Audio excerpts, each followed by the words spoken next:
안녕하세요. 책을 통해 세상의 길을 해봅니다. 저는 하민혜입니다. 뼈저리게 후회한다. 절호의 길을 잡아서 막 비상하려는 찰나에 과거의 확폭 사건으로 발목이 묶여버린 연예인이 또 나왔죠. 이래저래 안타까운 일입니다. 그런데 이렇게 심각한 건 아니지만 요즘 들어 부쩍 후회스럽다라는 말을 자주 듣습니다. 영끌해서라도 집을 샀어야 돼. 이렇게 못 만날 줄 알았으면 실컷 만나두는 건데 그랬어. 아무래도 이 코로나 시국이 자기 자신을 돌아볼 시간을 많이 만들어주기 때문인 것 같습니다. 이전의 잘못을 깨닫고 뉘우치는 후회는 두 가지 속성을 가지고 있습니다. 하나는 이미 저질러진 일이라는 거, 그리고 또 다른 하나는 마음에 상처를 남긴다는 거죠. 그런데 후회 안 하는 사람은 없습니다. 명절에 차례 지낼 때 지방에 쓰는 말이 있죠. 학생부군 신이. 사람은 평생을 배우는 학생으로 살다 간다는 뜻입니다. 매 순간 경험을 통해서 배우고 깨닫고 성장하게 되는 사람. 후회는 당연할 수밖에 없는데요. 어떻게 해야 후회를 줄일 수 있을까요? 오늘은 지난 시간이 후회될 때 해야 하는 것에 관해서 얘기해 볼까 합니다.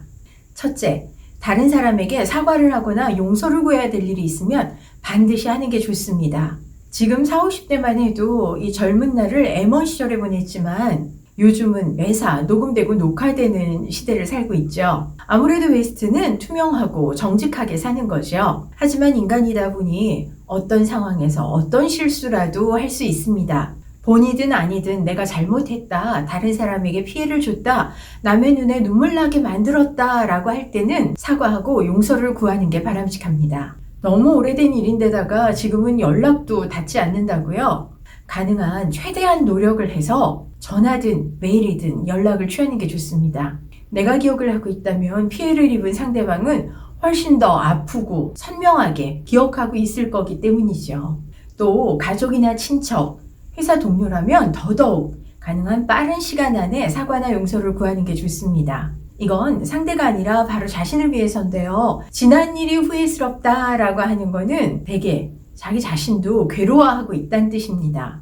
저도 이런 경험을 했는데요. 한참 일 중독자로 지낼 때 아들을 잘 살펴주지 못하니까 오히려 엄격하게 대해야 되겠다라는 원칙을 세웠던 것 같습니다. 그렇게까지 안 해도 될 말을 해가면서 아이를 다독이기보다는 심하게 몰아붙였는데요. 엄마가 너 키우면서 정말 서운하고 상처 주는 말 많이 했지. 그렇게 안 해도 됐는데 정말 미안하다. 아들이 군대 가기 전에 나름 용기 내서 사과를 했습니다. 하긴 엄마가 그때는 상당히 날카로운 편이었죠. 근데 뭐 다 잊어버렸어요. 모자가네 뭐. 기꺼이 아들이 웃으면서 용서를 해줬는데요. 그 일을 계기로 더 친해졌습니다. 가까운 사람에게 잘못한 일, 시간이 지날수록 죄책감이 더 커지고 마음은 힘들어집니다. 뭔가 개운치 않은 상황이 있다면 확실히 사과하거나 용서를 구하는 게 답이겠죠. 두 번째는 돌이킬 수 없는 일, 자기 힘으로 어쩔 수 없는 일이라면 곱씹지 않는 게 현명합니다. 부끄럽지만 지난 연말 연초에 제가 가장 많이 하고 자주 했던 일이 이 후회 타임이었습니다.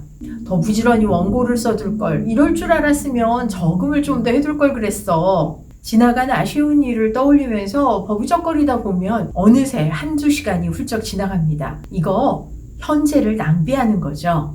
말로는 다시 그러지 않겠다는 반성이다라고 하지만 사실상은 시간 낭비에 우울을 부르는 일입니다. 사소한 잘못 하나를 머릿속에 떠올려서 이 부정적인 생각이 들기 시작하면 상관없는 별의별 일들이 다 그 일 때문인 것 같죠. 급기야 왜 그랬어 멍청하게 자기를 미워하는 마음까지 듭니다.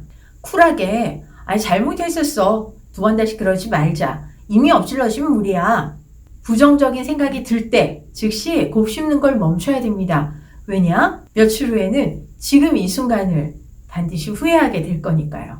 세 번째는 상황이 좀 심각할 때입니다. 과거에 내가 너무 후회스러워서 무기력해지고 아무것도 할 수가 없어요. 부정적인 생각에서 빠져나올 수가 없어요. 이럴 때는 보완할 수 있는 새로운 일을 시작하는 게 좋습니다.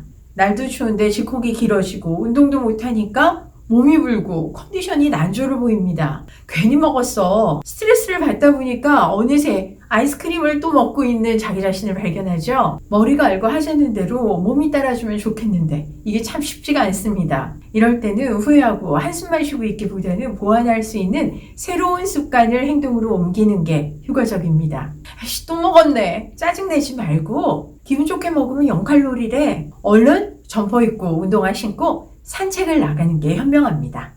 코시국이 주는 부정적인 영향 중에 하나가 하는 일도 없이 시간만 보냈네 하는 허무감이 아닐까 싶은데요. 심리학자들은 우리가 하는 후회의 대부분이 그때 왜 그 일을 하지 않았을까 라고 합니다. 그래서 한동안 체력이 떨어져서 이 후회 섞인 우울기를 보내고 있던 저도 행동에 옮기기로 했습니다. 지금 하지 않으면 내일 모레 후회할지도 모르는 일들을요.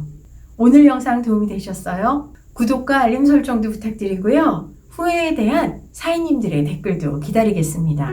저는 더 좋은 영상으로 다시 찾아뵙겠습니다. 고맙습니다.